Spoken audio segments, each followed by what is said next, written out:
किसी ने बड़ी कमाल की बात कही कि ईश्वर के फैसले पर कभी नाराज मत होना, क्योंकि ऊपर वाला वो नहीं करता जो आपको अच्छा लगता हो, बल्कि वो करता है जो आपके लिए अच्छा होता है। नमस्कार दोस्तों, भगवान पर कभी संदेह मत करना, प्रभु का विश्वास और आशीर्वाद हमेशा रहता है। तो आइए जानते हैं एक प्यारी सी कहानी। तो चैनल को सब्सक्राइब जरूर कर लें।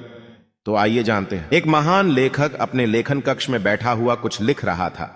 पिछले साल किडनी स्टोन के कारण मेरा ऑपरेशन हुआ। इस ऑपरेशन के कारण बहुत लंबे समय तक मुझे बिस्तर पर रहना पड़ा। इसी साल मैं 60 वर्ष का हुआ और अपनी पसंदीदा नौकरी से रिटायर हो गया। अब मैं बेरोजगार हूं। इसी साल मुझे अपने पिता की मृत्यु का दुख भी झेलना पड़ा। और इसी साल कार एक्सीडेंट हो जाने के कारण मेरा बेटा मेडिकल की परीक्षा में फेल हो गया, क्योंकि उसे बहुत दिनों तक अस्पताल में रहना पड़ा। कार की टूट फूट का नुकसान अलग हुआ। यह बहुत ही बुरा साल था। लेखन कक्ष में आई तो उसने देखा कि उसका पति बहुत दुखी लग रहा है और अपने ही विचारों में खोया हुआ है। अपने पति की कुर्सी के पीछे खड़े होकर उसने देखा और पढ़ा कि वह क्या लिख रहा था। वह चुपचाप कक्ष से बाहर गई और थोड़ी देर बाद एक दूसरे कागज के साथ वापस लौटी और वह कागज उसने अपने पति के लिखे हुए कागज के बगल में रख दिया। लेखक ने के द्वारा रखे कागज को देखा और उसे पढ़ना शुरू किया। पिछले साल आखिर मुझे उस किडनी स्टोन से छुटकारा मिल गया, जिसके कारण मैं कई सालों से दर्द से परेशान था। इसी साल मैं 60 वर्ष का होकर स्वस्थ दुरुस्त अपनी नौकरी से स्वाभिमान के साथ सेवानिवृत्त हुआ। अब मैं पूरा ध्यान लगाकर शांति के साथ अपने समय का उपयोग उन कामों के लिए करूंगा जिन्हें नौकरी के दौरान मैं नहीं कर पाया था। इसी साल 95 वर्ष के मेरे पिता बगैर किसी पर आश्रित हुए और बिना गंभीर बीमारी के परमात्मा के पास चले गए।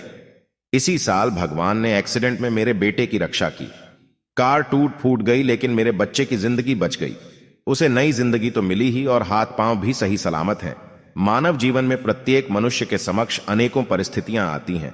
उन परिस्थितियों का प्रभाव कैसा और कितना पड़ी ढेगा, यह पूरी तरह हमारे सोचने के तरीके पर निर्भर करता है। चीजें वही रहती हैं, पर नजरिया बदलने से पूरा परिणाम बदल जाता है।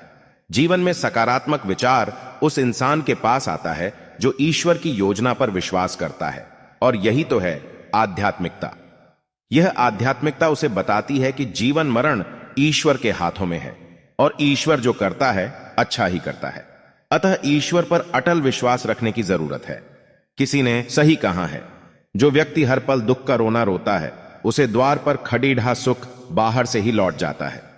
कुछ दिनों के लिए जिंदगी मिली है, क्यों हम इसे खुलकर जिएं?